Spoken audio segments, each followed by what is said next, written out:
지금 회장님만 속고 계십니다. 낡은 작업복을 입은 남자가 무릎을 꿇고 태산그룹 회장에게 속삭였습니다.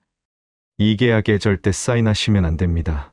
회장의 손에 쥐어져 있던 펜이 계약서 위에서 멈춰 섰습니다. 수십 명의 임원과 기자들, 그리고 수백억이 걸린 계약서 앞에서 모두가 믿을 수 없다는 얼굴로 그 남자를 바라봤습니다. 낡은 작업복, 기름때 묻은 손. 누가 봐도 이 자리에 있을 이유가 없는 계약직 시설 직원이었습니다. 저 계약직 시설 직원이 왜 수백억이 걸린 계약을 막았을까요?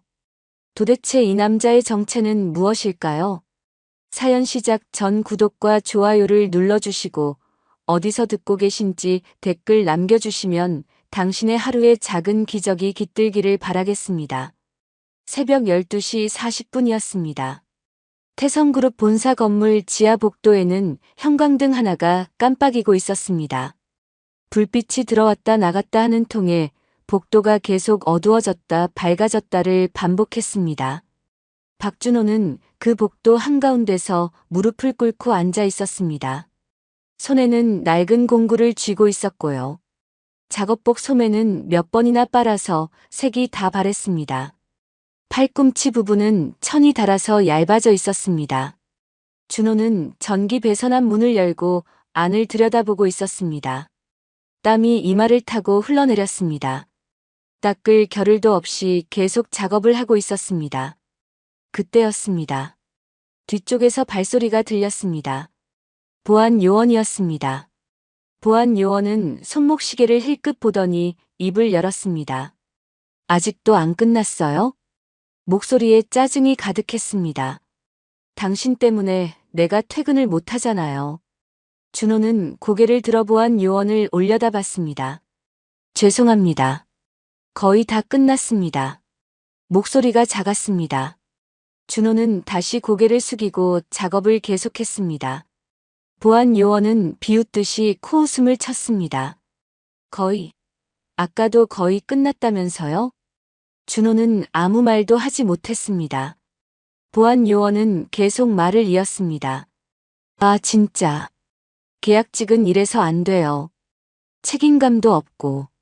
보안 요원은 준호의 가슴에 달린 명찰을 내려다봤습니다. 거기에는 계약직 박준호라고 적혀 있었습니다. 박준호?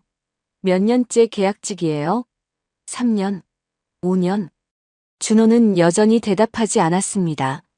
손가락만 계속 움직이며 배선을 만지고 있었습니다. 정규직은 꿈도 못 꾸겠네요. 이 속도론. 보안 요원은 그렇게 말하고는 돌아섰습니다. 멀어져 가면서도 중얼거리는 소리가 들렸습니다. 시설직 한 명 때문에 아직도 퇴근 못하네. 복도에 다시 정적이 흘렀습니다. 준호는 손에 쥔 공구가 미세하게 떨리는 것을 느꼈습니다. 하지만 멈출 수 없었습니다. 작업을 끝내야 했습니다. 바로 그때였습니다. 주머니 속 휴대폰이 진동했습니다. 준호는 공구를 내려놓고 휴대폰을 꺼냈습니다. 화면에 떠오른 번호를 보는 순간 준호의 얼굴이 굳었습니다. 병원이었습니다. 전화를 받았습니다. 보호자분, 오늘도 수납이 안 됐습니다. 간호사의 목소리였습니다. 차갑고 사무적인 목소리였습니다. 알겠습니다.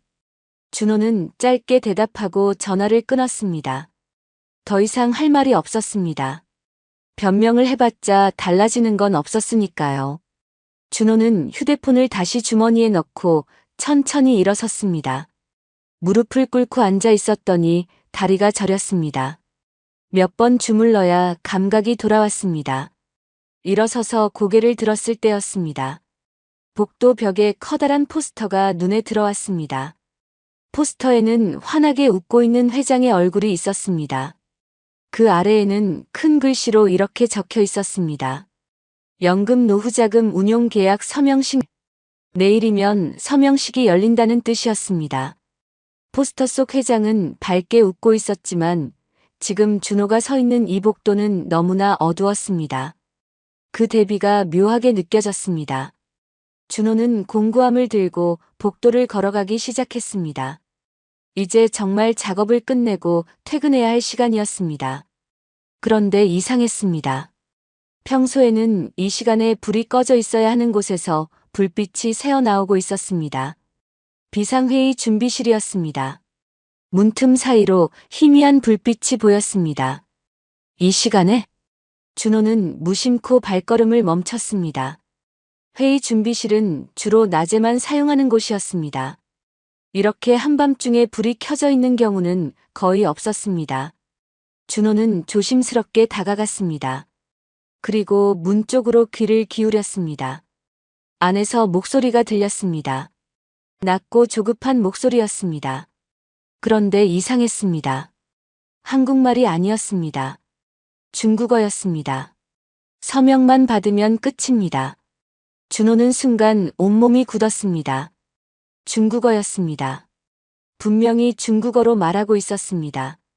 그리고 준호는 그 말을 정확히 알아들을 수 있었습니다. 중국에서 대학을 다닌 적이 있었으니까요. 금융학을 전공했고 통역도 부전공으로 공부했었습니다. 그 시절의 중국어 실력이 아직 남아 있었습니다. 준호는 반사적으로 손에 들고 있던 손전등을 껐습니다. 그리고 벽에 바짝 붙어 섰습니다. 숨소리마저 죽였습니다. 안에서 계속 중국어 대화가 이어졌습니다. 회장은 안정적인 연금 계약으로 알고 있습니다. 그 순간 준호의 머릿속에 방금 본 포스터가 떠올랐습니다. 내일 있을 서명식, 연금 운용 계약. 혹시 이 대화가 그 계약과 관련이 있는 걸까요? 준호는 더 집중해서 들었습니다. 심장이 빠르게 뛰기 시작했습니다. 새벽 12시 40분, 태성그룹 본사 지하. 아무도 보지 않는 이 밤에 무언가 이상한 일이 일어나고 있었습니다. 그리고 그것을 가장 보이지 않는 사람, 계약직 시설 직원 박준호가 우연히 듣게 되었습니다. 이 밤은 준호의 평범한 일상이 끝나는 밤이 될 것이었습니다. 준호는 숨을 죽인 채 문틈에 귀를 바짝 갖다 댔습니다. 안에서 들리는 중국어가 또렷했습니다. 그리고 그 내용이 점점 더 충격적으로 변해갔습니다. 서명만 하면 돈은 외국에 숨겨둔 비밀 계좌로 들어갑니다. 준호는 그 순간 손에 쥔 공구를 놓칠 뻔했습니다. 공구가 손가락 사이에서 미끄러졌습니다. 준호는 황급히 다른 손으로 받아냈습니다. 금속이 바닥에 떨어지는 소리라도 났다면 큰일 날 뻔했습니다. 이를 악물고 소리를 참았습니다. 심장이 너무 빠르게 뛰어서 그 소리가 문 안까지 들릴 것 같았습니다. 문틈 사이로 희미하게 안이 보였습니다. 한 남자의 뒷모습이었습니다. 고급스러운 양복을 입고 있었습니다. 천이 부드럽게 빛났습니다. 손목에는 반짝이는 시계가 있었습니다. 형광등 불빛에 시계가 번쩍였습니다. 그 남자가 계속 중국어로 말하고 있었습니다. 노인들 연금이야 몇 년 뒤 문제죠. 그때 가서는 어차피. 말끝을 흐렸지만 준호는 그 뒤에 이어질 말을 충분히 짐작할 수 있었습니다. 준호의 눈빛이 완전히 바뀌었습니다. 처음에는 당황스러웠던 눈빛이 이제는 분노로 가득 찼습니다. 노인들의 연금, 평생 일하며 모은 돈, 노후를 의지할 마지막 희망. 그것을 이렇게 빼돌리려 한다는 겁니까? 준호는 주먹을 꽉 쥐었습니다. 손톱이 손바닥을 파고들었습니다. 바로 그때였습니다. 안에서 통화가 끝나는 기척이 들렸습니다. 의자가 삐걱거리는 소리가 났습니다. 누군가 일어서는 소리였습니다. 준호는 황급히 몸을 돌렸습니다. 복도 한쪽에 큰 배관이 있었습니다. 준호는 그 배관 뒤로 재빨리 몸을 숨겼습니다. 작업복이 배관에 스치면서 바스락 소리가 났지만 다행히 크지 않았습니다. 문이 열렸습니다. 삐걱하는 소리와 함께 불빛이 복도로 쏟아져 나왔습니다. 한 남자가 밖으로 나왔습니다. 60대 초반쯤 되어 보이는 남자였습니다. 깔끔하게 빗어넘긴 머리, 고급스러운 양복, 그리고 차갑게 빛나는 눈빛.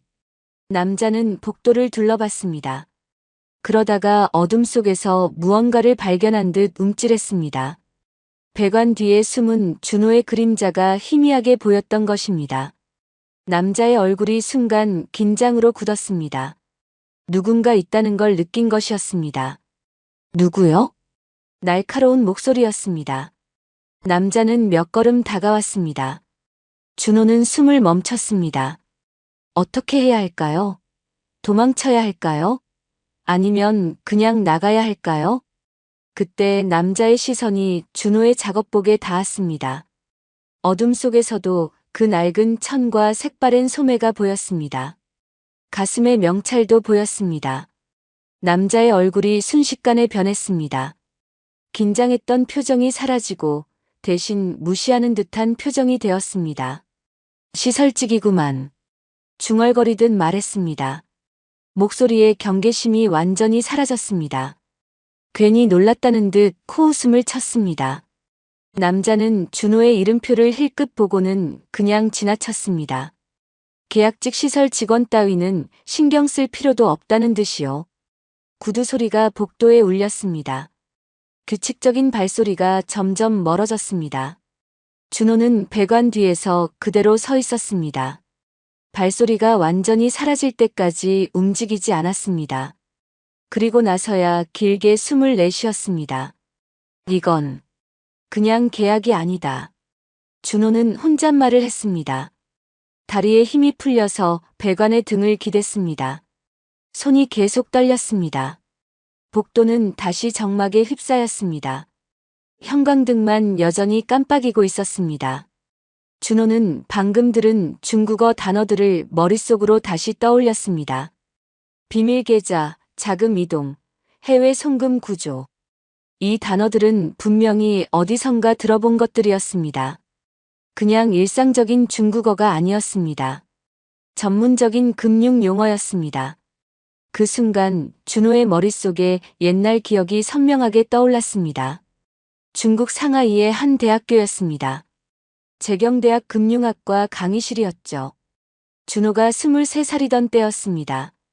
중국인 교수가 칠판 가득 복잡한 수식을 쓰며 설명하고 있었습니다. 투자 상품의 계약 조건에 대한 강의였습니다. 교수는 중국어로 빠르게 말했습니다. 해외 계좌 구조, 자금 흐름 경로, 숨은 조항. 이런 전문 용어가 쏟아졌습니다. 중국 학생들도 고개를 갸웃거렸습니다. 내용이 어려웠습니다. 펜을 놓고 있는 학생들도 있었습니다. 하지만 준호는 달랐습니다. 맨 앞자리에 앉아서 교수의 말을 하나도 놓치지 않고 받아 적고 있었습니다. 중국어도 완벽하게 알아듣고 금융 용어도 정확히 이해하고 있었습니다. 강의가 끝난 후였습니다. 교수가 준호를 따로 불렀습니다. 교수실로 왔을 때 교수는 놀란 표정으로 물었습니다. 박준호 군 한국 학생인데 어떻게 이렇게 잘 따라와요? 준호는 쑥스럽게 웃었습니다. 열심히 공부했습니다. 교수는 고개를 저었습니다. 아니요. 중국 학생들보다 이해도가 높아요. 정말 감명받았습니다. 금융 쪽에 재능이 있어요. 졸업하면 좋은 곳에 갈 수 있을 겁니다. 그때 준호는 환하게 웃었습니다. 미래가 밝아 보였습니다. 교수님 덕분입니다. 그런데 저는 통역 쪽에도 관심이 생겨서 부전공으로 공부하고 있습니다. 교수는 고개를 끄덕였습니다. 좋아요. 금융과 통역 둘 다 할 수 있다면 정말 귀한 인재가 될 겁니다. 그때 배웠던 그 용어입니다. 방금 비밀 회의실에서 들은 그 중국어가 바로 그때 교수가 가르쳐준 금융범죄 수법에 대한 용어들과 똑같았습니다. 준호는 그 내용을 정확히 이해할 수 있었습니다. 단순히 중국어를 안다는 것을 넘어서 금융 전문 용어까지 완벽하게 알아들을 수 있었던 것입니다. 준호는 배관에서 몸을 일으켰습니다. 다리가 아직 떨렸지만 눈빛은 달라져 있었습니다. 그때의 그 능력이 지금 이 순간을 위한 것이었나. 더 이상 무기력한 눈빛이 아니었습니다. 결심이 서린 눈빛이었습니다. 준호는 주먹을 꽉 쥐었습니다. 준호는 새벽 2시가 넘어서야 회사를 나섰습니다. 지하철은 이미 끊긴 시간이었습니다. 밤거리를 걸어서 집으로 향했습니다. 차가운 바람이 얼굴을 스쳤습니다. 작업복 사이로 바람이 파고들었습니다. 40분을 걸어서 도착한 곳은 낡은 빌라 건물이었습니다. 준호의 집은 반지하였습니다. 계단을 내려가니 좁은 문이 나왔습니다. 녹슨 문고리를 돌려 문을 열었습니다. 습기 냄새가 코를 찔렀습니다. 벽에는 곰팡이가 피어 있었습니다. 아무리 닦아도 며칠 지나면 다시 생겼습니다. 문틈에는 분홍색 종이가 꽂혀 있었습니다. 전기요금 독촉장이었습니다. 준호는 신발을 벗고 방으로 들어갔습니다. 작은 원룸이었습니다. 부엌과 방이 붙어 있었습니다. 창문은 반쯤 땅에 묻혀 있어서 바깥에 사람들 발만 보였습니다. 냉장고를 열었습니다. 안에는 찬밥이 담긴 통 하나와 김치만 있었습니다. 준호는 한숨을 쉬었습니다. 가스레인지 위에 라면이 1개 놓여 있었습니다. 내일 점심까지 이걸로 버텨야 했습니다. 물을 끓이지 않았습니다. 배가 고팠지만 그냥 참기로 했습니다. 가스비도 아껴야 했으니까요. 책상으로 다가갔습니다. 책상 위에는 서류들이 쌓여 있었습니다. 전부 병원에서 온 것들이었습니다. 맨 위에 있는 고지서를 집어들었습니다. 빨간 글씨로 미납이라고 찍혀 있었습니다. 준호는 고지서를 내려놓고 휴대폰을 꺼냈습니다. 사진첩을 열었습니다. 가장 먼저 나온 사진은 어머니였습니다. 3년 전 사진이었습니다. 어머니는 건강하게 웃고 있었습니다. 환한 미소였습니다. 하지만 지금 어머니는 병원 침대에 누워 계셨습니다. 뇌출혈로 쓰러지신 후 한쪽 몸을 제대로 쓰지 못하셨습니다. 재활치료를 받아야 했지만 돈이 없었습니다. 준호는 휴대폰을 내려놓고 책상 서랍을 열었습니다. 안에서 낡은 노트 1권이 굴러나왔습니다. 중국어로 빼곡히 적힌 노트였습니다. 표지를 펼치자 붉은 글씨가 보였습니다. 상하이 재경대학 금융학과 우수상. 그 글자를 보는 순간 준호의 머릿속에 기억이 떠올랐습니다. 대학교 4학년 가을이었습니다. 중국의 한 증권사에서 인턴 합격 통보가 왔습니다. 최종 면접까지 통과한 것이었습니다. 졸업하면 바로 정식 직원으로 채용된다는 조건이었습니다. 준호는 그날 너무 기뻤습니다. 기숙사 방에서 어머니에게 전화를 걸었습니다. 엄마, 저 합격했어요. 증권사 인턴. 전화기 너머로 어머니의 기쁜 목소리가 들렸습니다. 정말? 우리 아들 정말 잘했네. 고생한 보람이 있구나. 그날 밤이었습니다. 한국에서 다시 전화가 왔습니다. 이모였습니다. 이모의 목소리는 떨리고 있었습니다. 준호야, 엄마가 쓰러지셨어. 지금 응급실이야. 준호는 그 순간 머릿속이 하얘졌습니다. 다음 날 비행기를 타고 급히 한국으로 돌아왔습니다. 병원에 도착했을 때 의사가 말했습니다. 뇌출혈입니다. 수술을 해야 합니다. 수술비가 3천만 원 정도 듭니다. 준호는 그 자리에 주저앉을 뻔했습니다. 3천만 원. 가진 돈이라곤 100만 원도 안 됐습니다. 수술 후에도 재활치료가 필요합니다. 매달 200만 원 정도 드실 겁니다. 의사의 말이 계속 이어졌지만 준호는 제대로 듣지 못했습니다. 결국 친척들에게 돈을 빌렸습니다. 이것저것 긁어 모아 수술비를 마련했습니다. 하지만 재활치료비는 계속 나갔습니다. 중국으로 돌아갈 수 없었습니다. 증권사에 인턴 포기각서를 써서 보냈습니다. 그렇게 준호의 꿈은 끝났습니다. 일자리를 구해야 했습니다. 하지만 졸업장도 없는 상태였습니다. 건설 현장에서 막노동을 시작했습니다. 하루 12시간씩 일했습니다. 온몸이 아팠지만 참았습니다. 1년 후에는 공장으로 옮겼습니다. 조금 더 나은 곳이었습니다. 하지만 거기도 계약직이었습니다. 그 다음은 경비 일을 했습니다. 밤새 서 있어야 했습니다. 다리가 퉁퉁 부었습니다. 그리고 지금은 시설직이었습니다. 3년째 계약직이었습니다. 정규직으로 전환될 기회는 한 번도 오지 않았습니다. 준호는 노트를 덮었습니다. 책상에 엎드렸습니다. 내가 나서면 바로 잘리겠지. 혼잣말이었습니다. 목소리가 떨렸습니다. 계약직이 회사의 비밀을 폭로한다? 누가 믿어주겠습니까? 오히려 업무 방해로 해고당할 게 뻔했습니다. 그러면 어머니 병원비는 어떻게 감당합니까? 바로 그때였습니다. 창문 밖에서 소리가 들렸습니다. 발소리였습니다. 술 취한 남자들의 목소리가 들렸습니다. 야, 잠깐만. 담배 한 대 피우고 가자. 준호는 고개를 들었습니다. 창문 너머로 두 남자의 다리가 보였습니다. 비틀거리고 있었습니다. 갑자기 창문에 침 뱉는 소리가 났습니다. 유리창에 뭔가 흘러내렸습니다. 여기 사는 새끼 맨날 불 켜놓네. 한 남자가 말했습니다. 그러더니 창문을 발로 툭툭 찼습니다. 다른 남자는 담배를 피우며 쟤를 창문 틀에 털어냈습니다.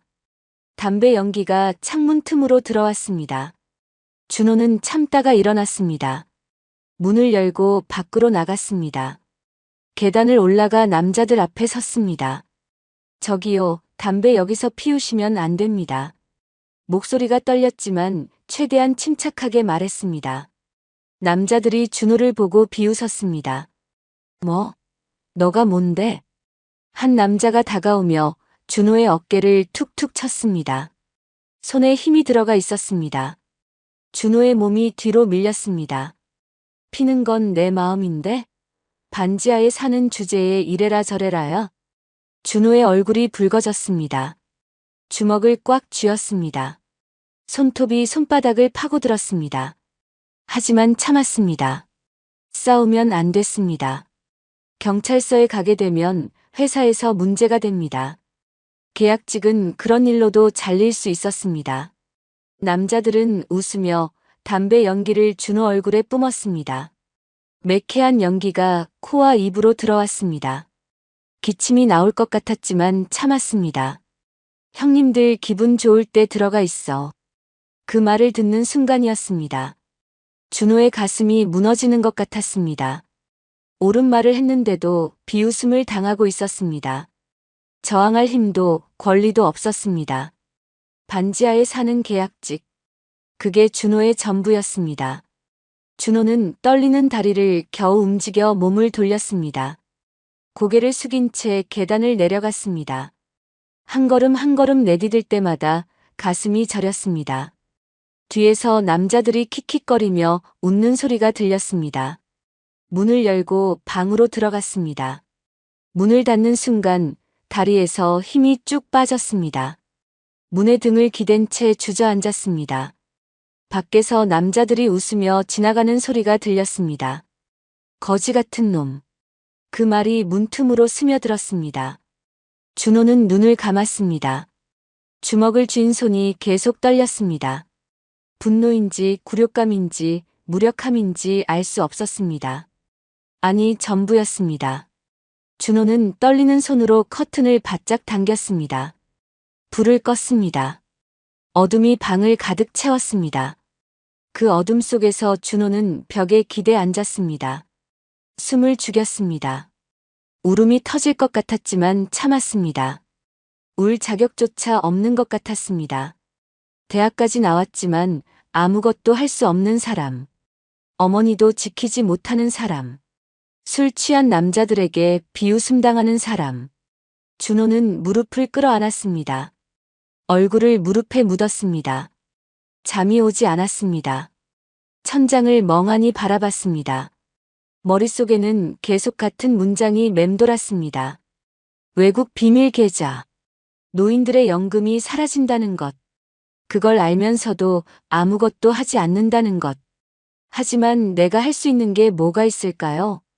회사에서도 골목에서도 어디서도 목소리를 낼 수 없는 사람인데.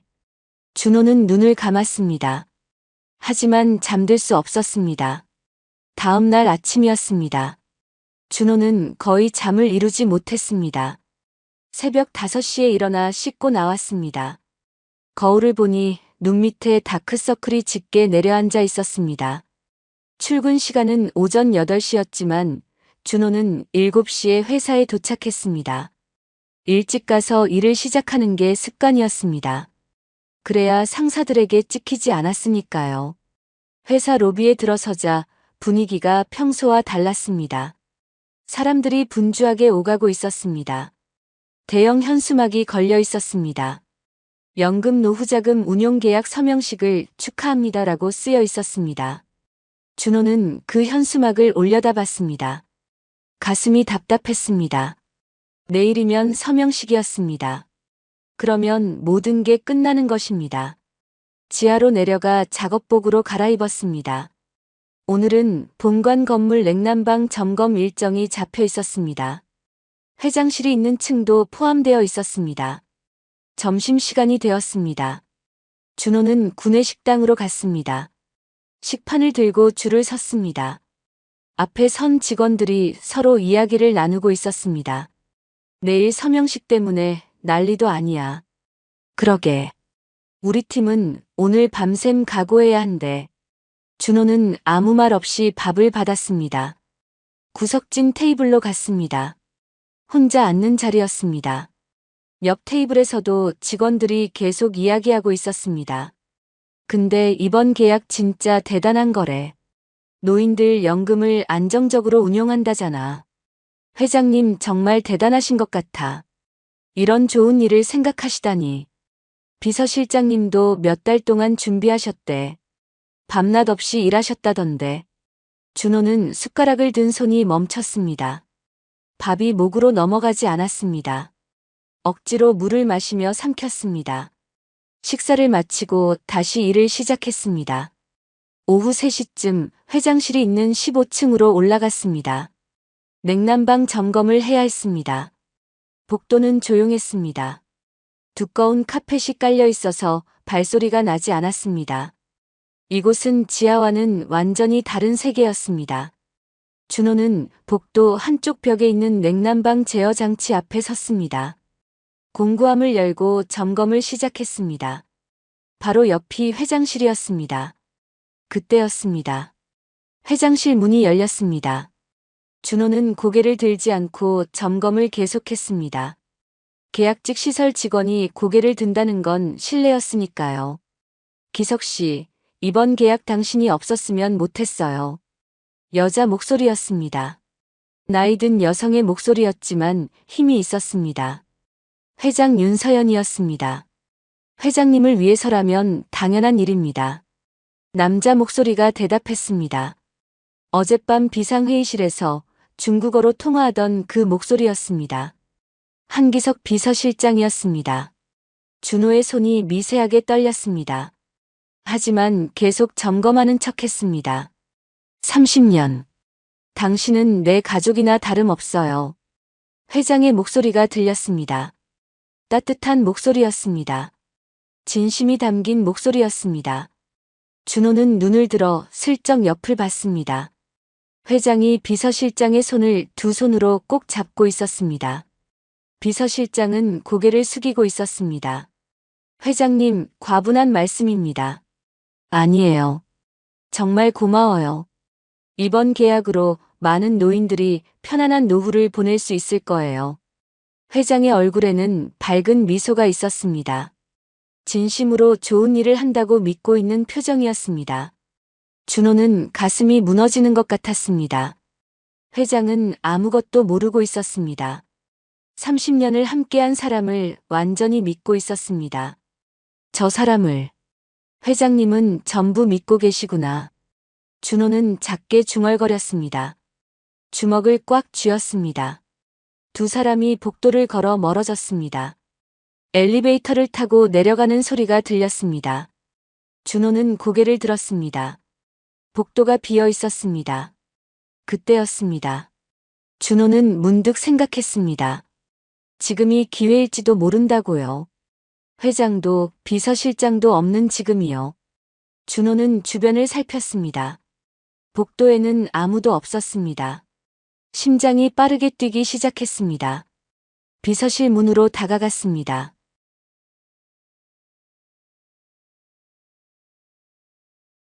손잡이를 천천히 돌렸습니다. 문이 열렸습니다. 잠겨 있지 않았습니다. 안으로 들어갔습니다. 넓은 사무실이었습니다. 큰 책상 위에 서류들이 정리되어 있었습니다. 준호는 재빨리 책상으로 갔습니다. 손이 떨렸습니다. 서류 더미를 조심스럽게 들춰봤습니다. 대부분 일반 업무 서류였습니다. 그런데 맨 아래쪽에 투명 파일이 하나 있었습니다. 파일을 꺼냈습니다. 안에 계약서가 들어 있었습니다. 연금 노후자금 운용 계약서라고 적혀 있었습니다. 준호는 급히 계약서를 펼쳤습니다. 한글로 된 조항들이 빼곡히 적혀 있었습니다. 페이지를 넘겼습니다. 그리고 마지막 페이지에서 멈췄습니다. 맨 아래에 작은 글씨로 중국어 문구가 한 줄 있었습니다. 준호는 그것을 읽었습니다. 심장이 터질 것처럼 뛰었습니다.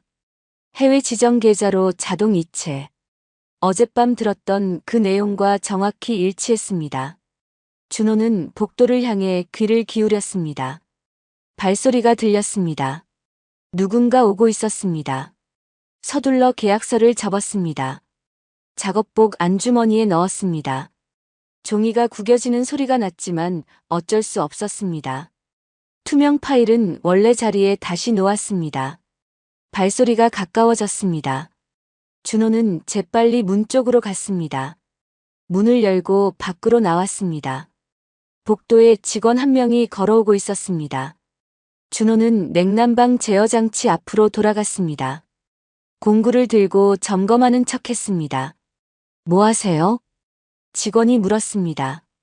의심스러운 표정이었습니다. 냉난방 점검 중입니다.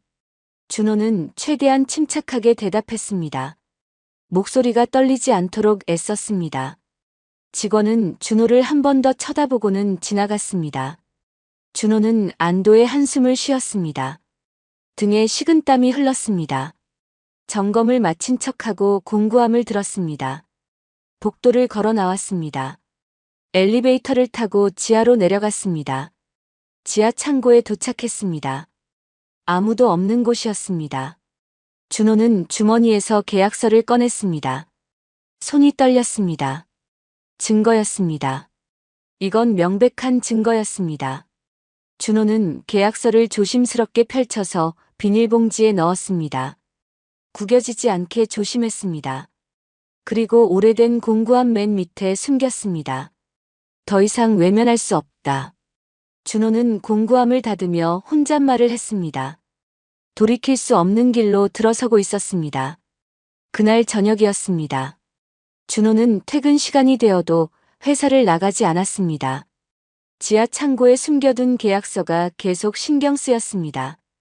여기는 안전하지 않았습니다. 다른 시설 직원들도 드나드는 곳이었으니까요. 더 안전한 곳을 찾아야 했습니다.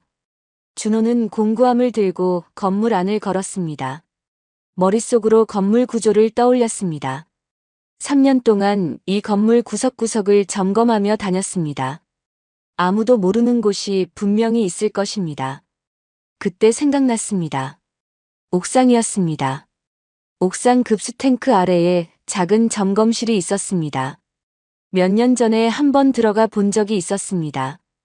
그 이후로는 아무도 사용하지 않는 곳이었습니다. 준호는 비상계단을 올라갔습니다. 15층, 17층, 19층.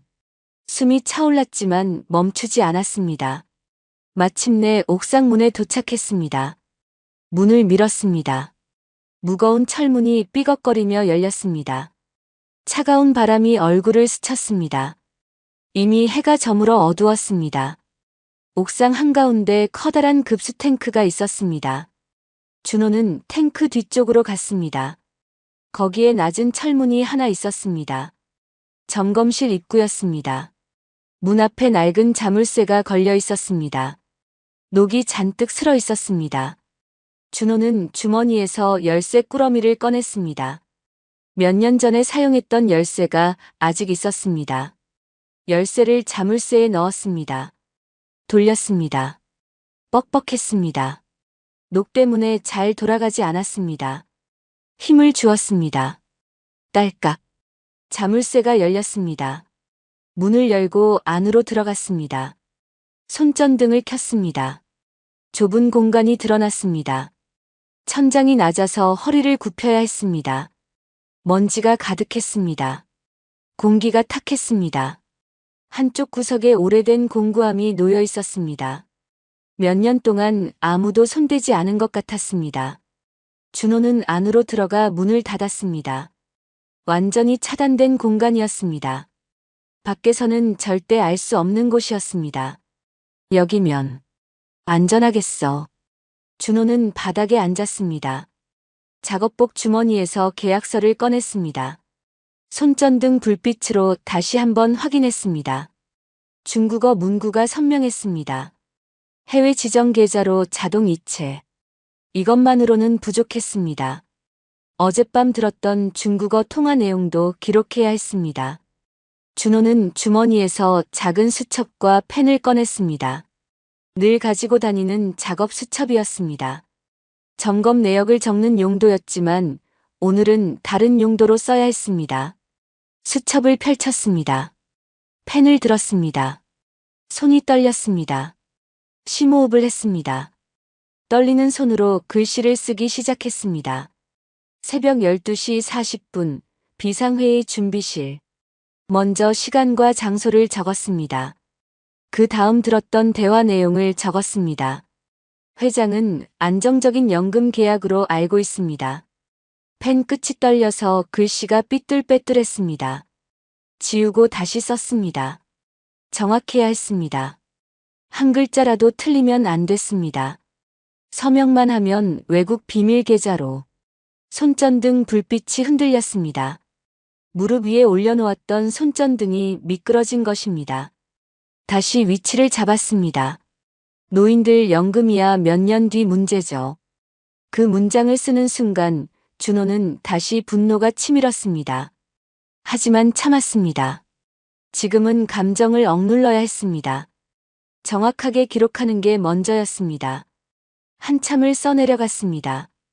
기억나는 모든 내용을 빠짐없이 적었습니다. 중국어 원문도 적고 그 아래에 한국어 번역도 적었습니다. 수첩 2페이지가 가득 찼습니다. 준호는 펜을 내려놓았습니다. 손목이 아팠습니다. 긴장 때문에 너무 힘을 주고 글씨를 썼던 것입니다. 이제 이 증거들을 안전하게 보관해야 했습니다. 준호는 주변을 살폈습니다. 손전등을 이리저리 비쳤습니다. 벽 한쪽에 환풍구가 있었습니다. 낡은 철망으로 막혀 있었습니다. 준호는 공구함에서 드라이버를 꺼냈습니다. 철망을 고정한 나사를 풀었습니다. 나사 4개를 모두 풀자 철망이 떨어졌습니다. 안쪽이 텅 비어 있었습니다. 완벽한 은신처였습니다. 준호는 계약서와 수첩을 비닐봉지에 넣었습니다.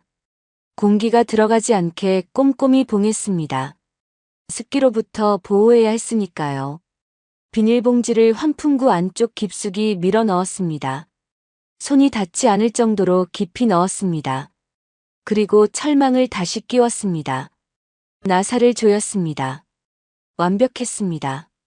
밖에서 보면 절대 알 수 없었습니다. 하지만 준호는 불안했습니다. 혹시 이 위치를 잊어버리면 어떡하죠? 사진을 찍어야 했습니다. 휴대폰을 꺼냈습니다. 카메라를 켰습니다. 환풍구를 찍었습니다. 주변 모습도 찍었습니다. 나중에 찾을 수 있도록요. 사진을 확인했습니다. 선명했습니다. 하지만 이 사진도 위험했습니다.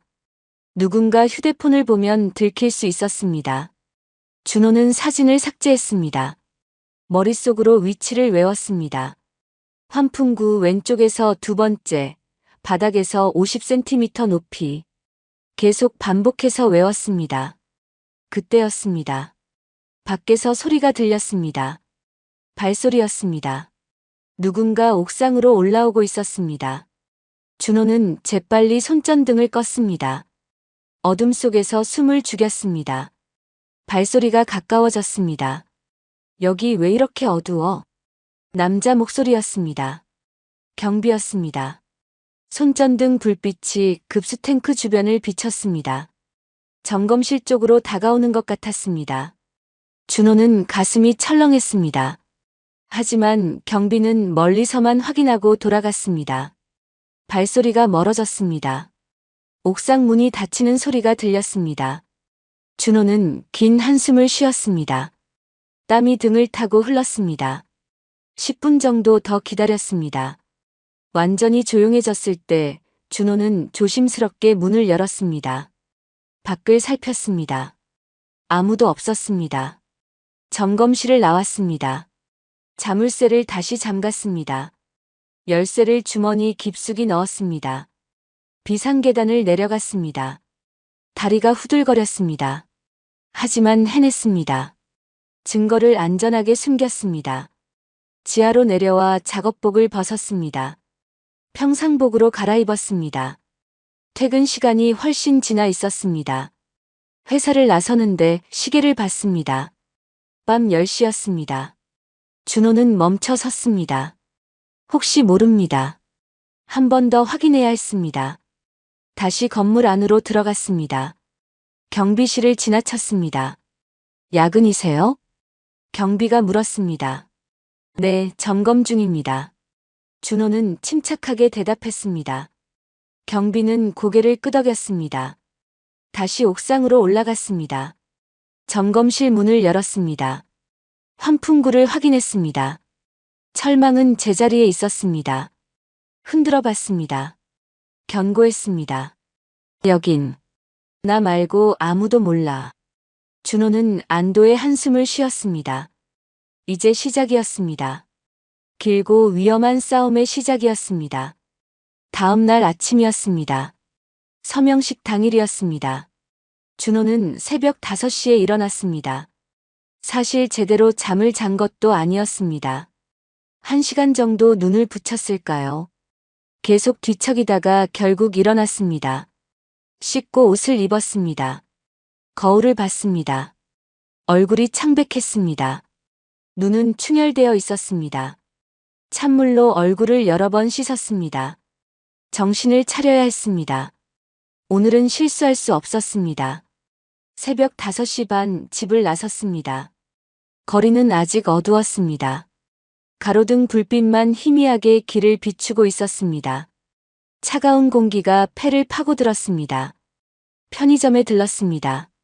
캔커피 하나를 집었습니다. 계산을 하고 밖으로 나왔습니다. 캔을 따려고 손을 올렸습니다. 그런데 손이 떨렸습니다. 뚜껑을 제대로 잡을 수가 없었습니다. 준호는 캔을 무릎에 대고 양손으로 눌러서 땄습니다. 캔커피를 한 모금 마셨습니다. 뜨거웠습니다. 식도를 타고 내려가는 게 느껴졌습니다. 회사까지 걸어갔습니다. 평소보다 훨씬 일찍 도착했습니다. 6시 30분이었습니다. 건물은 아직 조용했습니다. 경비만 로비에 앉아 있었습니다. 일찍 오셨네요. 경비가 말했습니다. 오늘 서명식이라 점검할 게 많아서요. 준호는 최대한 자연스럽게 대답했습니다. 경비는 고개를 끄덕였습니다.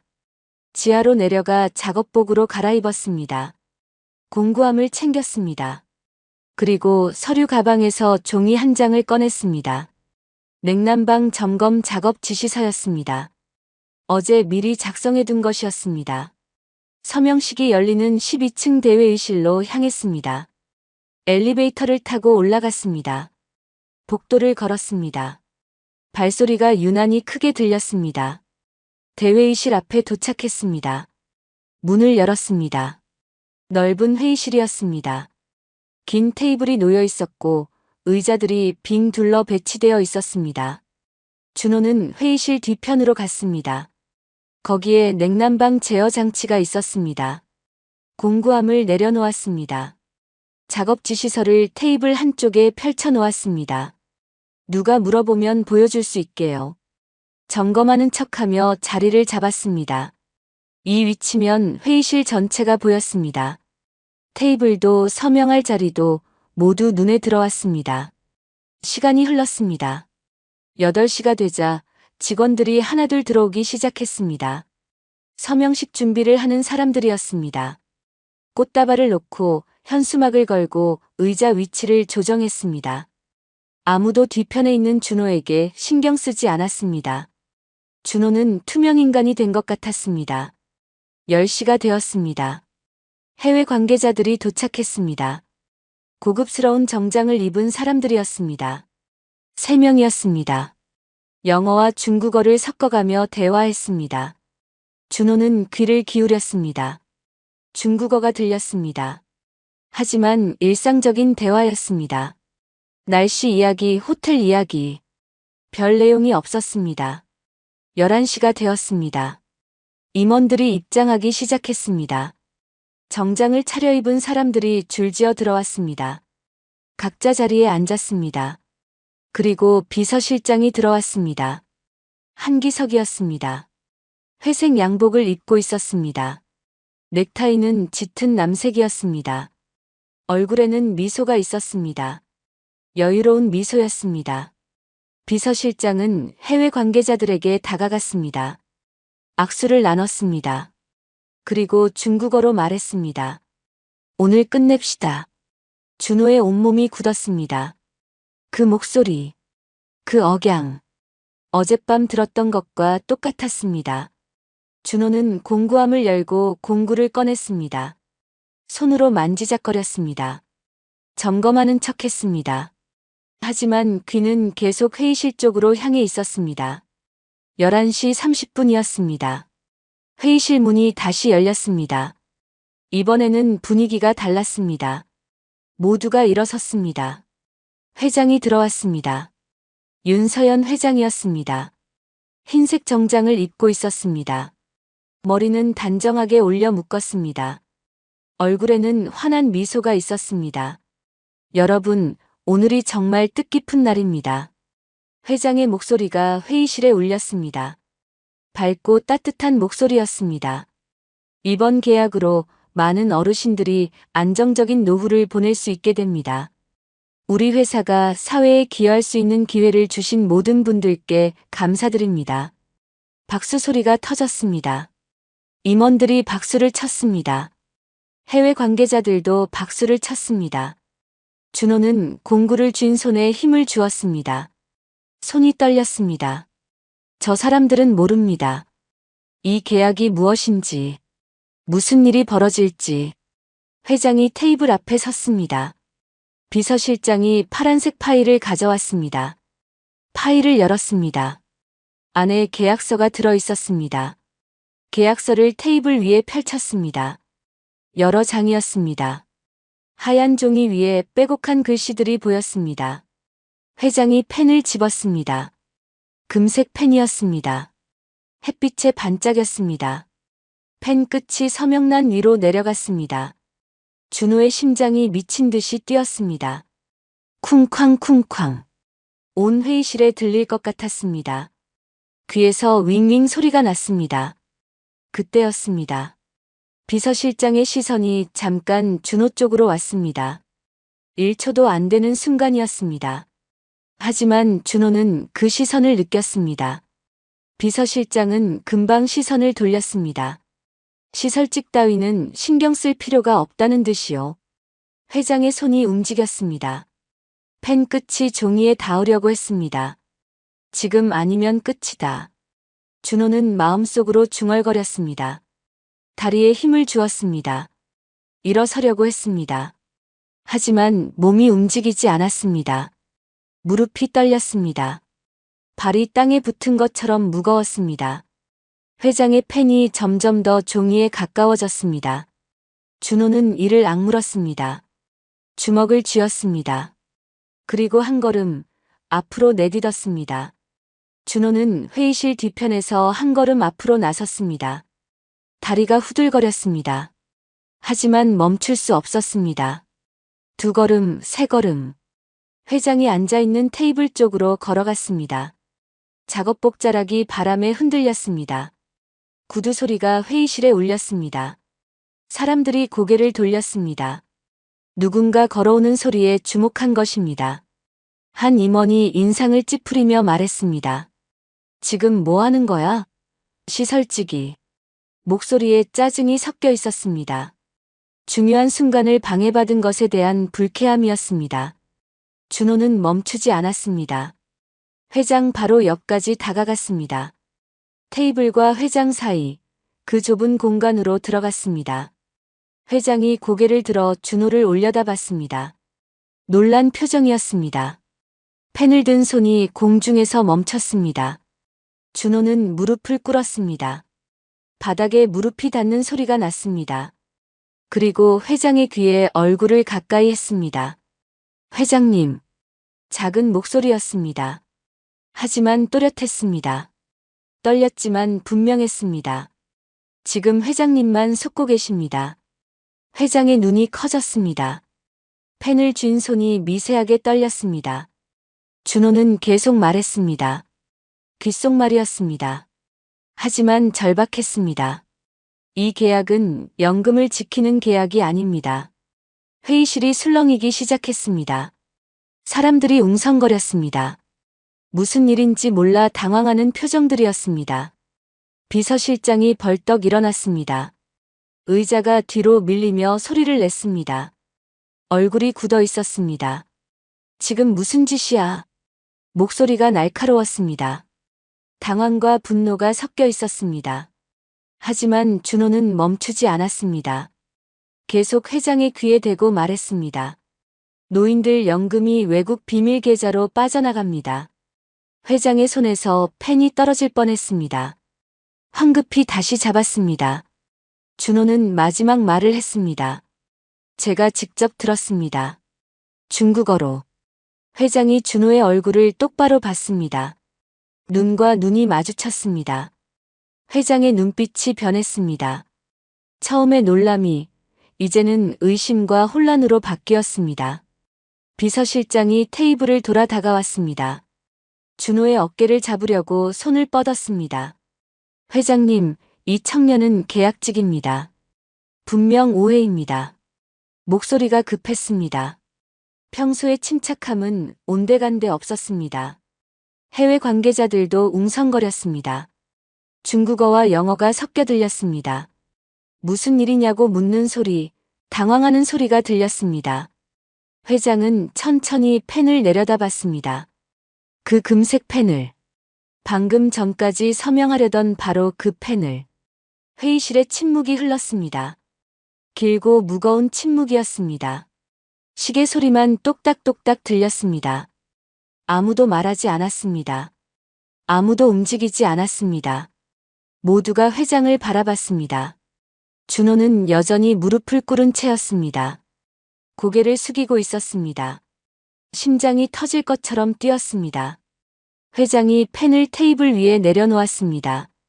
천천히 조심스럽게. 펜이 테이블에 닿는 소리가 작게 났습니다. 그리고 천천히 일어섰습니다. 의자를 뒤로 밀고 일어섰습니다. 회의실의 모든 사람이 숨을 죽였습니다. 회장이 입을 열었습니다. 이 계약 보류합니다. 목소리가 회의실에 울렸습니다. 단호한 목소리였습니다. 떨림 없는 목소리였습니다. 지금부터 전문가 검토에 들어갑니다. 회의실이 다시 술렁였습니다. 이번에는 더 크게 술렁였습니다. 임원들이 서로 얼굴을 마주봤습니다. 놀라움과 당황이 가득한 표정들이었습니다. 해외 관계자들이 벌떡 일어났습니다. 서로 중국어로 빠르게 말을 주고받았습니다. 얼굴이 창백해진 사람도 있었습니다. 그들은 서류 가방을 집어들었습니다. 급히 회의실을 나가기 시작했습니다. 구두 소리가 복도로 멀어졌습니다. 비서실장은 그 자리에 굳어 있었습니다. 얼굴이 하얗게 질려 있었습니다. 입술이 파르르 떨렸습니다. 그는 준호를 노려봤습니다. 차갑고 날카로운 시선이었습니다. 증오와 분노가 가득한 눈빛이었습니다. 하지만 준호는 그 시선을 견뎠습니다. 고개를 들어 비서실장을 똑바로 봤습니다. 더 이상 고개를 숙이지 않았습니다. 회장이 준호에게 말했습니다. 일어나세요. 준호는 천천히 일어섰습니다. 무릎이 아팠습니다. 다리가 저렸습니다. 하지만 꼿꼿이 섰습니다. 회장이 비서실장을 돌아봤습니다. 기석 씨, 이 청년과 함께 제 사무실로 오세요. 목소리가 차가웠습니다. 평소의 따뜻함은 사라지고 없었습니다. 임원들이 하나둘 일어나기 시작했습니다. 서로 수군거리며 회의실을 나갔습니다. 준호를 힐끗힐끗 쳐다보는 사람들도 있었습니다. 곧 회의실에는 회장과 비서실장, 그리고 준호만 남았습니다. 테이블 위에는 서명되지 않은 계약서가 펼쳐진 채로 놓여 있었습니다. 하얀 종이 위 서명란은 여전히 비어 있었습니다. 회장이 그 계약서를 내려다봤습니다. 긴 시간 동안 말없이 바라봤습니다. 그리고 천천히 고개를 들었습니다. 준호를 봤습니다. 따라오세요. 회장이 먼저 걸어 나갔습니다. 준호가 그 뒤를 따랐습니다. 비서실장도 뒤따라 나왔습니다. 복도는 조용했습니다. 세 사람의 발소리만 울렸습니다. 앞서가는 회장의 발소리, 그 뒤를 따르는 준호의 발소리, 그리고 맨 뒤에서 따라오는 비서실장의 발소리. 엘리베이터를 탔습니다. 15층 버튼이 눌렸습니다. 회장실이 있는 층이었습니다. 엘리베이터 안은 더욱 조용했습니다. 아무도 말하지 않았습니다. 숫자만 올라갔습니다. 12, 13, 14, 15. 문이 열렸습니다. 회장이 먼저 나갔습니다. 준호와 비서실장이 따라 나갔습니다. 회장실로 향하는 긴 복도였습니다. 두꺼운 카펫 위를 걸었습니다. 발소리가 거의 들리지 않았습니다. 준호는 알고 있었습니다. 이제부터가 진짜 시작이라는 것을, 더 큰 싸움이 기다리고 있다는 것을. 하지만 뒤돌아갈 수는 없었습니다. 이미 선을 넘었습니다. 이제 끝까지 가야 했습니다. 회장실에서 나온 것은 오후 1시쯤이었습니다. 준호는 회장과 단둘이 이야기를 나눴습니다. 들었던 내용을 전부 말했습니다.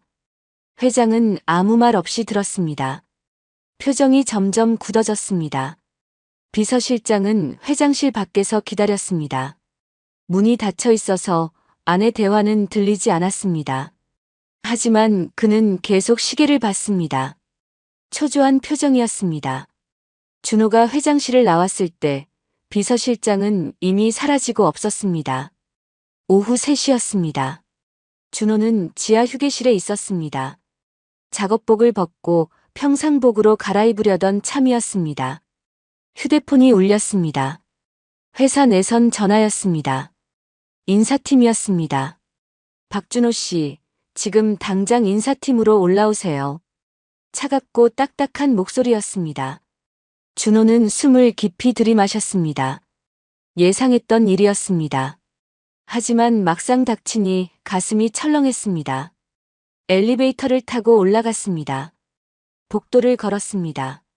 지나가는 직원들이 준호를 쳐다봤습니다. 수군거리는 소리가 들렸습니다. 제가 서명식 어프네래. 미쳤나봐.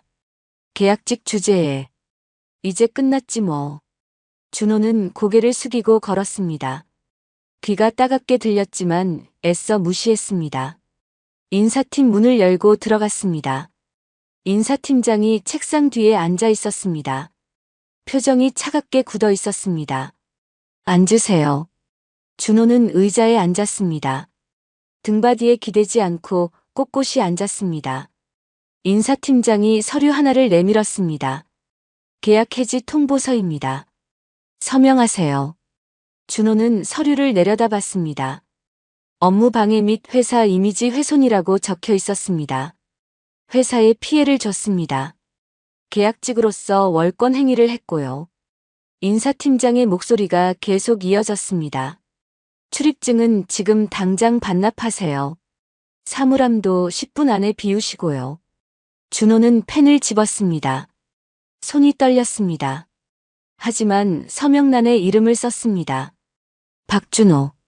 세 글자가 종이 위에 새겨졌습니다. 출입증을 꺼냈습니다. 목에 걸고 다니던 카드였습니다. 3년 동안 매일 차고 다녔던 것이었습니다.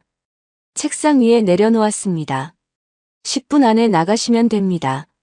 인사팀장은 더 이상 말하지 않았습니다. 준호를 쳐다보지도 않았습니다. 준호는 일어났습니다. 인사팀을 나왔습니다.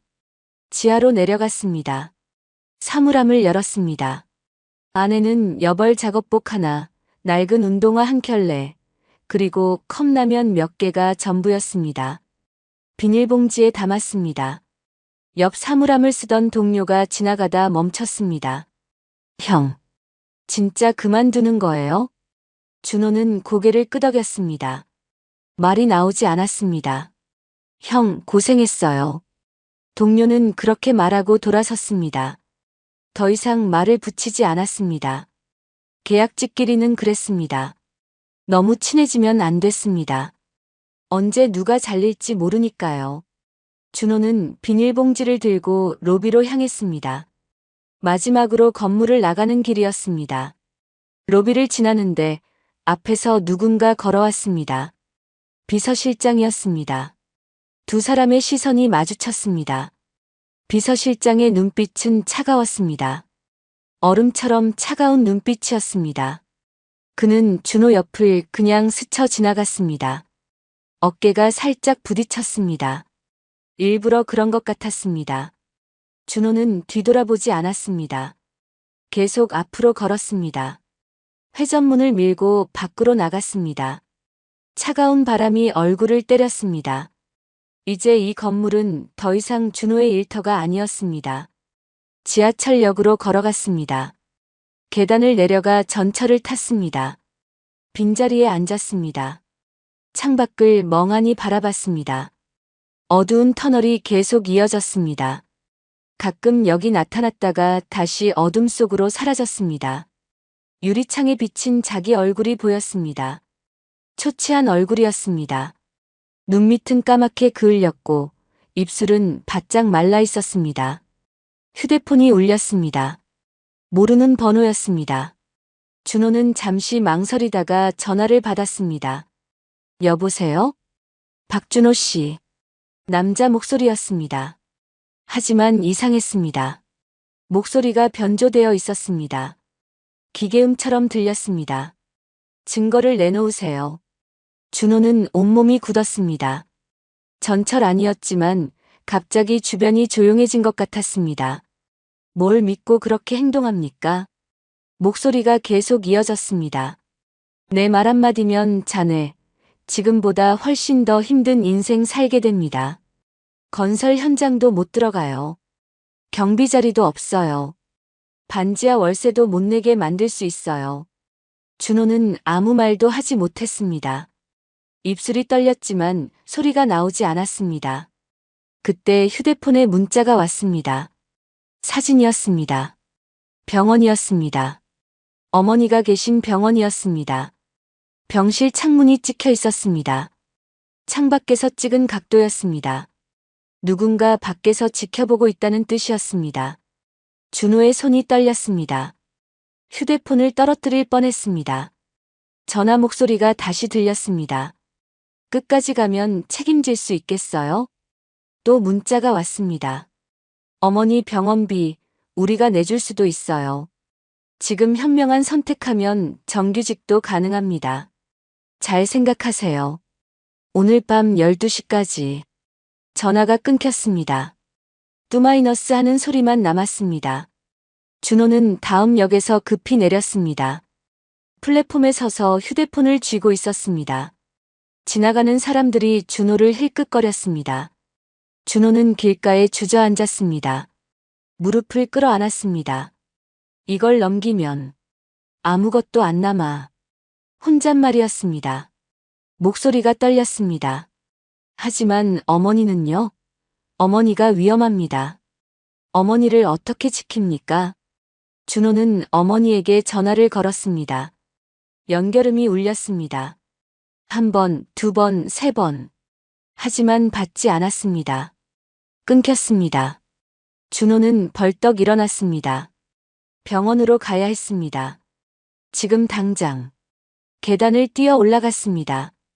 반대편 플랫폼으로 갔습니다. 병원 쪽으로 가는 전철을 탔습니다. 전철이 움직이는 내내 준호는 주먹을 쥐고 있었습니다. 손바닥에 땀이 흥건했습니다. 무사하셔야 해. 제발. 준호는 계속 중얼거렸습니다. 전철이 너무 느리게 가는 것 같았습니다. 병원에 도착했을 때는 오후 5시였습니다. 준호는 숨을 헐떡이며 병실로 뛰어들어갔습니다. 병실 문을 열었습니다. 어머니는 침대에 누워 계셨습니다. 텔레비전을 보고 계셨습니다. 무사했습니다. 준호야, 무슨 일 있니? 어머니의 목소리는 평소와 같았습니다. 아니에요. 그냥 보고 싶어서요. 30분 정도 어머니 곁에 있었습니다. 어머니 옆에 있다는 것만으로 마음이 조금 진정되었습니다. 병원을 나선 것은 6시쯤이었습니다. 해가 지고 있었습니다. 휴대폰이 울렸습니다. 모르는 번호였습니다. 박준호 씨? 저는 태성그룹 법무팀 변호사입니다. 회장님께서 직접 만나야 하십니다. 오늘 밤 9시 본사 17층 이사회실로 와주십시오. 알겠습니다. 밤 9시였습니다. 준호는 회사 건물 앞에 섰습니다. 경비에게 이름을 대고 안으로 들어갔습니다. 17층 이사회실 문 앞에 섰습니다. 안에서 목소리가 들렸습니다. 문을 두드렸습니다. 들어오세요. 넓은 회의실이었습니다. 임원들이 테이블 주위에 앉아 있었습니다. 10명쯤 되어 보였습니다. 회장이 테이블 맨 끝에 앉아 있었습니다. 이리 오세요. 잠깐 밖에서 이야기 좀 하죠.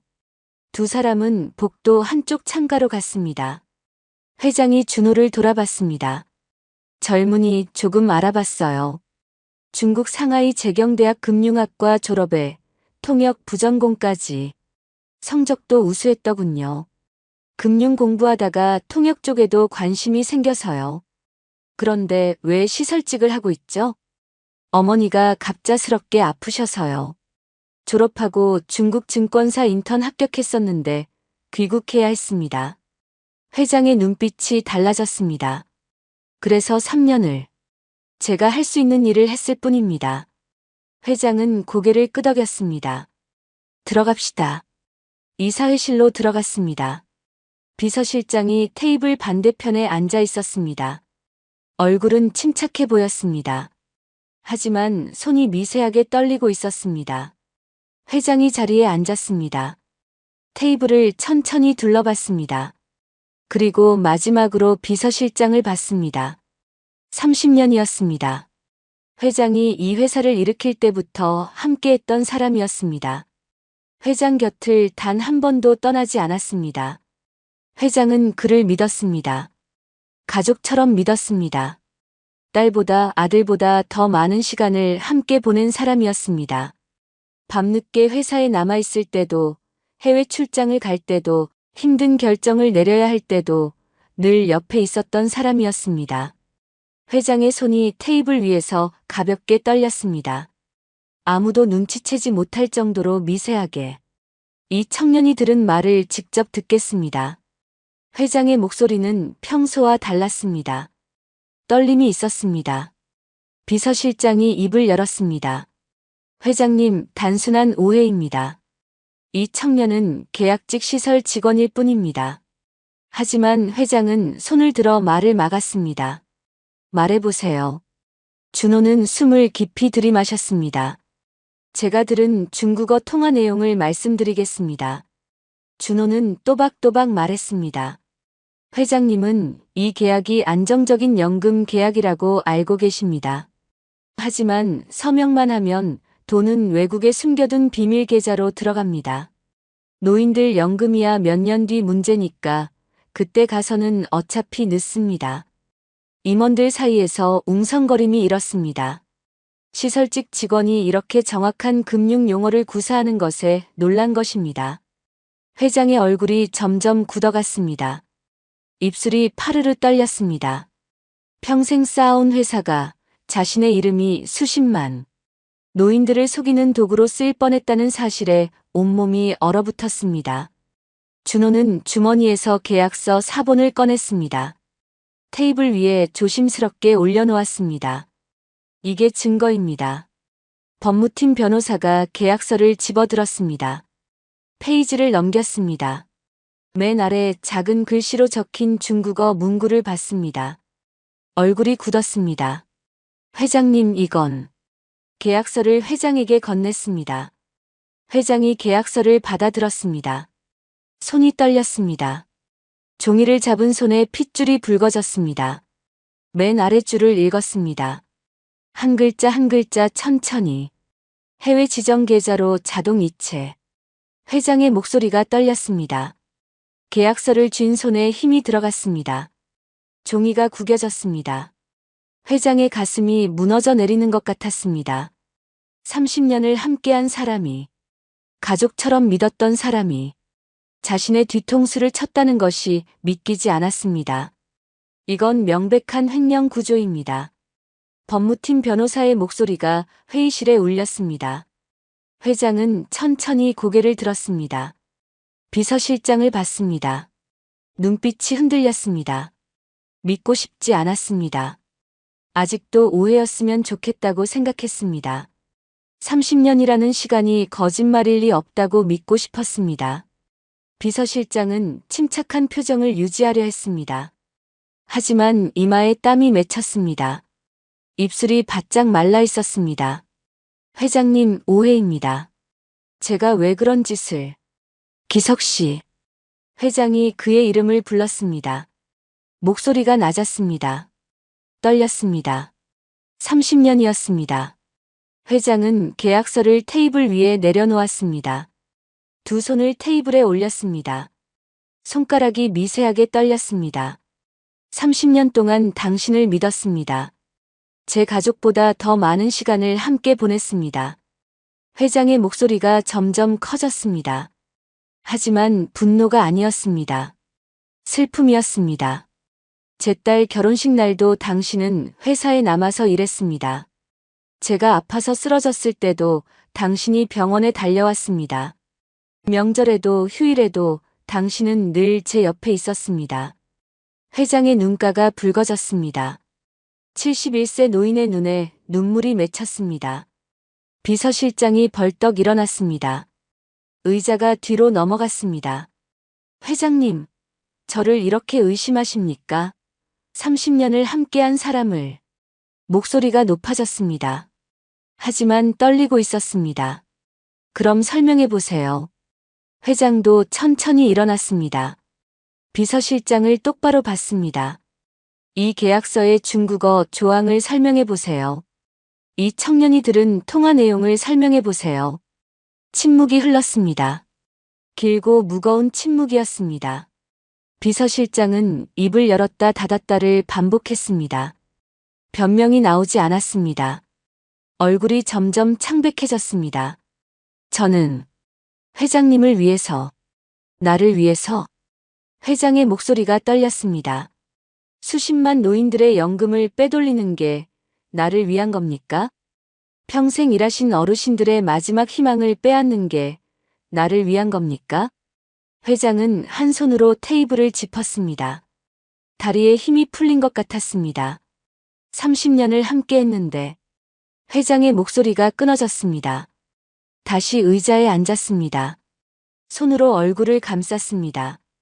어깨가 미세하게 떨렸습니다. 회의실이 조용해졌습니다. 아무도 말하지 못했습니다. 임원들은 고개를 숙였습니다. 회장은 잠시 그렇게 앉아 있었습니다. 숨을 고르고 있었습니다. 떨리는 손을 진정시키고 있었습니다. 그리고 천천히 얼굴에서 손을 내렸습니다. 눈은 붉었지만 눈빛은 단호했습니다. 더 이상 흔들리지 않았습니다. 그래서 더 용서할 수 없습니다.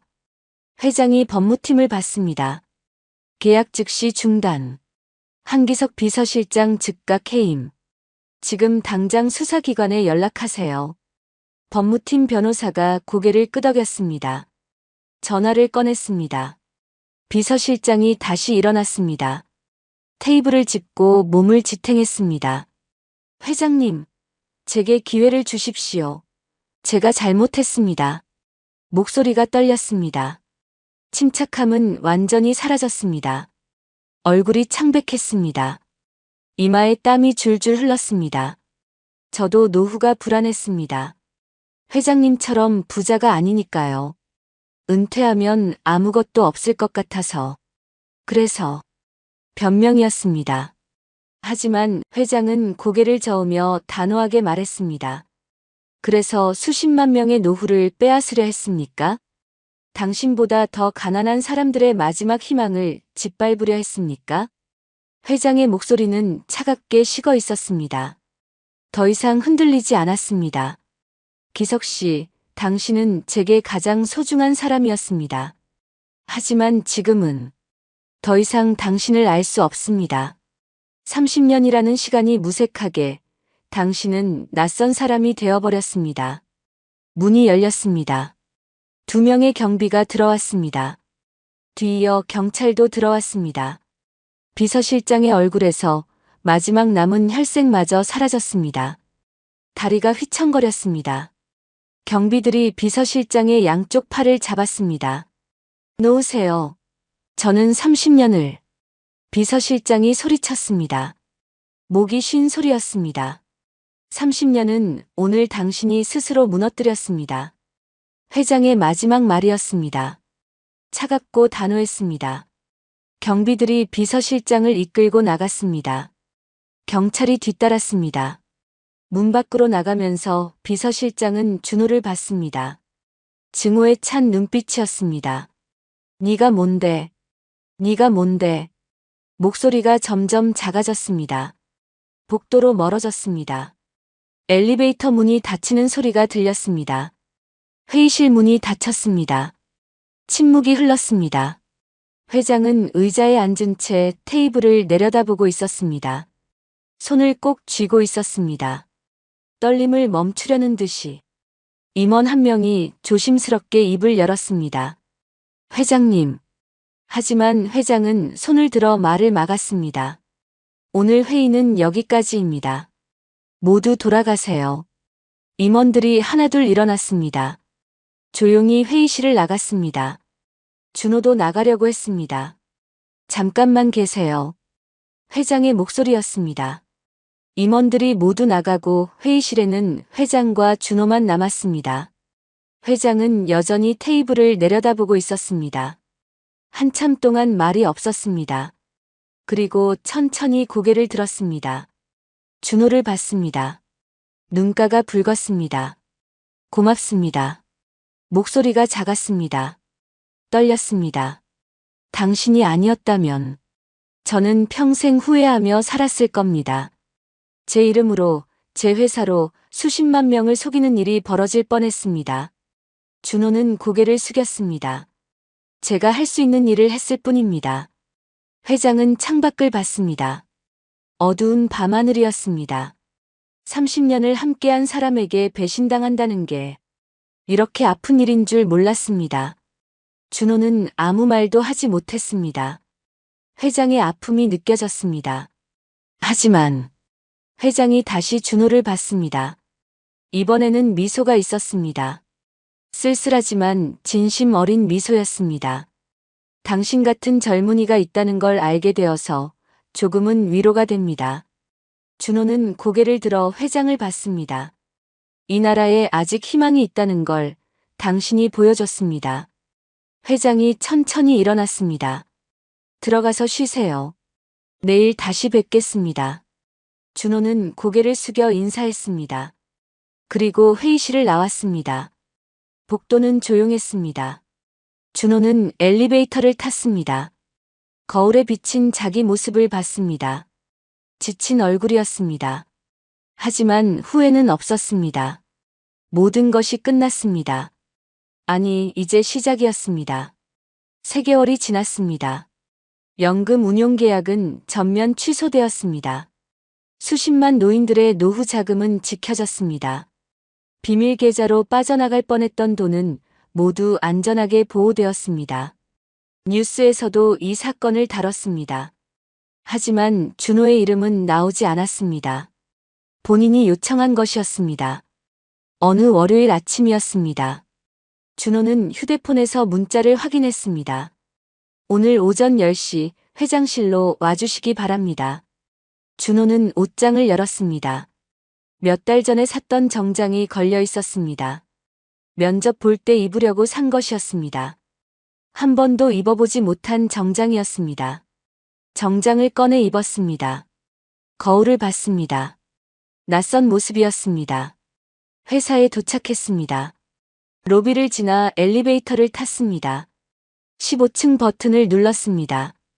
회장실 앞에 섰습니다. 문을 두드렸습니다. 들어오세요. 회장이 책상 앞에 서 있었습니다. 준호를 보더니 책상을 돌아 나왔습니다. 그리고 준호 앞으로 천천히 다가왔습니다. 회장은 준호를 똑바로 봤습니다. 잠시 말없이 바라봤습니다. 그리고 천천히 깊게 고개를 숙였습니다. 90도로 허리를 굽혔습니다. 71세 회장이 29세 청년에게 고개를 숙인 것입니다. 흰 머리가 앞으로 숙여졌습니다. 준호는 깜짝 놀라 뒤로 물러섰습니다. 회장님, 안 됩니다. 이러시면. 황급히 말했습니다. 손을 뻗어 회장을 일으키려 했습니다. 하지만 회장은 그대로 고개를 숙인 채였습니다. 아니에요. 제가 해야 할 인사입니다. 회장의 목소리가 떨렸습니다. 고개를 숙인 채로 말을 이었습니다. 당신이 아니었다면 저는 평생 후회하며 살았을 겁니다. 회장이 천천히 고개를 들었습니다. 눈가가 붉어져 있었습니다. 30년을 함께한 사람에게 속아서 제 이름으로, 제 회사로 수십만 어르신들의 노후를 망칠 뻔했습니다. 회장은 잠시 말을 멈췄습니다. 목이 메는 것 같았습니다. 손으로 눈가를 살짝 닦았습니다. 감사합니다, 정말. 진심으로 감사합니다. 회장이 준호의 손을 잡았습니다. 두 손으로 꼭 잡았습니다. 따뜻했습니다. 떨리고 있었습니다. 준호는 눈시울이 뜨거워졌습니다. 고개를 숙였습니다. 회장님, 고개를 드십시오. 제가 오히려 송구합니다. 아니에요. 당신은 이 나라의 희망입니다. 당신 같은 젊은이가 있어서 이 나라가 아직 괜찮다는 걸 알았습니다. 회장이 준호의 손을 놓았습니다. 그리고 소파 쪽을 가리켰습니다. 앉으세요. 두 사람은 소파에 마주 앉았습니다. 회장이 서류 한 장을 내밀었습니다. 인사 발령 통지서였습니다. 해외사업 통번역팀 정규직 대리로 임명합니다. 준호는 서류를 받아들었습니다. 손이 떨렸습니다. 글씨가 흐릿하게 보였습니다. 감사합니다만 제가 받을 자격? 회장이 준호의 말을 끊었습니다. 당신이 회사를 구했어요. 당신이 정의를 지켰어요. 그 누구보다 자격이 있습니다. 회장이 다른 서류를 꺼냈습니다. 그리고 어머님 병원비와 치료비, 회사가 전액 지원합니다. 지금까지 밀린 병원비도 모두 처리했습니다. 준호는 숨이 막혔습니다. 말이 나오지 않았습니다. 눈물이 핑 돌았습니다. 이건 보상이 아니라 당연한 의무입니다. 아니, 제 속죄입니다. 당신 같은 인재를 3년 동안 시설직에 묶어둔 것에 대한 회장의 목소리가 진심으로 가득했습니다.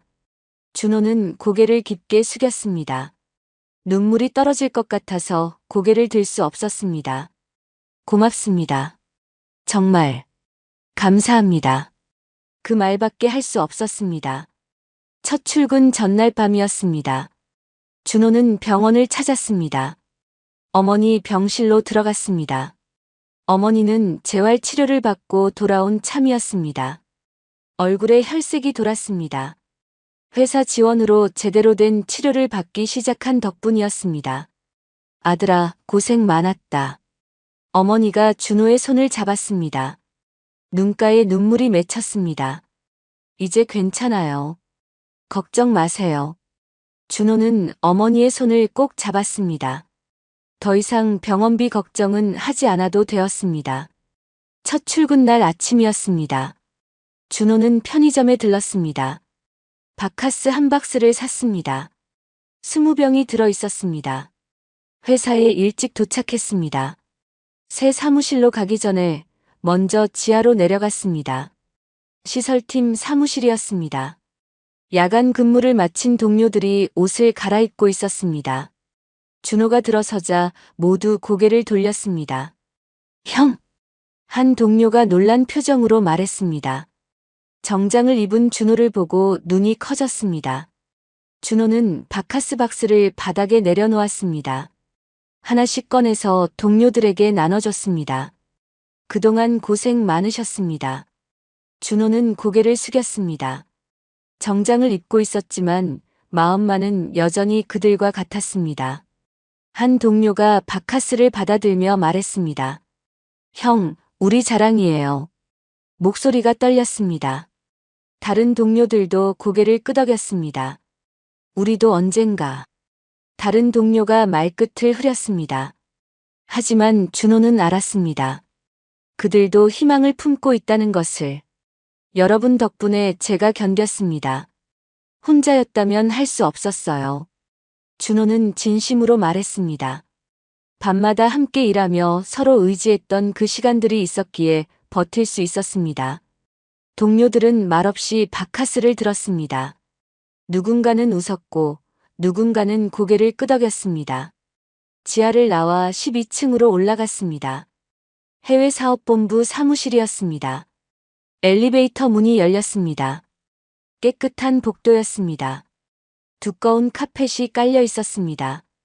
예전에 점검하러 다니던 바로 그 복도였습니다. 사무실 문을 열었습니다. 책상이 하나 준비되어 있었습니다. 컴퓨터와 전화기가 놓여 있었습니다. 그리고 명함 한 통이 있었습니다. 명함을 집어들었습니다. 박준호 대리 해외사업본부. 깔끔한 글씨로 인쇄되어 있었습니다. 준호는 의자에 앉았습니다. 창밖을 내다봤습니다. 저 아래 건물 지하 어딘가에서 여전히 시설 직원들이 일하고 있을 것입니다. 형광등을 점검하고 배관을 고치고 냉난방을 확인하며 아무도 보지 않는 곳에서 묵묵히 일하고 있을 것입니다. 준호는 알고 있었습니다. 세상은 바로 이런 조용한 사람들 덕분에 버틴다는 것을, 빛나는 자리에 있는 사람만 중요한 게 아니라는 것을. 책상 서랍을 열었습니다. 준비해온 물건을 넣었습니다. 오래된 중국어 노트였습니다. 상하이 재경대학에서 쓰던 바로 그 노트였습니다. 이제 다시 시작입니다. 3년 동안 멈춰있던 꿈을 다시 펼칠 시간이었습니다. 하지만 준호는 절대 잊지 않을 것입니다. 자신이 어디서 왔는지, 누구 덕분에 여기까지 왔는지, 그리고 자신이 지켜낸 것이 무엇인지. 창밖으로 해가 떠오르고 있었습니다. 새로운 하루가 시작되었습니다. 보이지 않던 사람이 세상을 지킨 이야기. 그리고 그 사람이 다시 일어선 이야기. 준호는 컴퓨터를 켰습니다. 화면이 밝아졌습니다. 첫 업무가 시작되었습니다. 하지만 여전히 겸손한 걸음으로, 여전히 조용한 마음으로. 박준호의 새로운 시작이었습니다.